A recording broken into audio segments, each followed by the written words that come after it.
Kejurda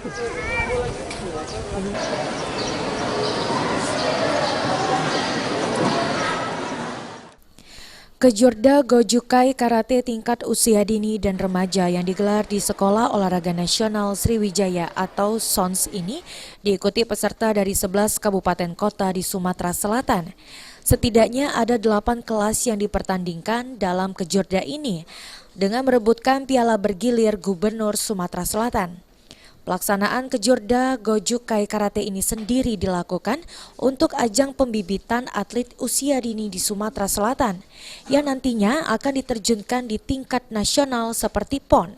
Sejauh ini, menurut Ketua Gojukai Sumatera Selatan Hidayat Komsu, sudah ada atlet asal Sumsel yang terjun di tingkat nasional.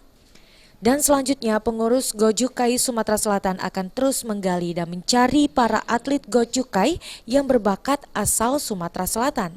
Bibit daripada Gojukai insya Allah masuk di atlet jadi atlet PON untuk 2024. Target ke depan insya Allah dari atlet-atlet Gojukai akan maju menjadi atlet di PON 2024. Pak, sejauh ini ada nggak Pak Gojukai dari Sumsel yang telah berkancah di nasional Pak?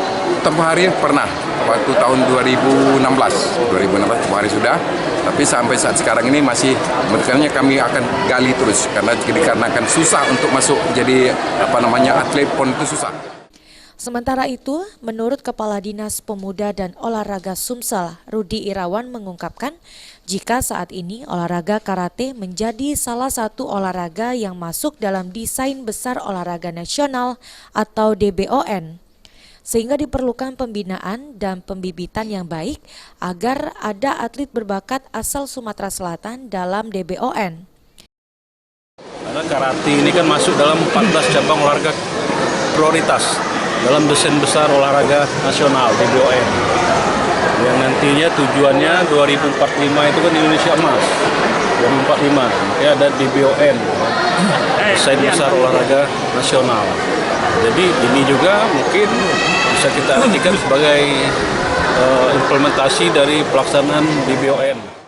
Kedepan, Dinas Pemuda dan Olahraga Sumatera Selatan akan terus mendorong induk olahraga di provinsi untuk terus mencetak atlet yang berprestasi di masa mendatang. Firman Hidayat, PAL TV.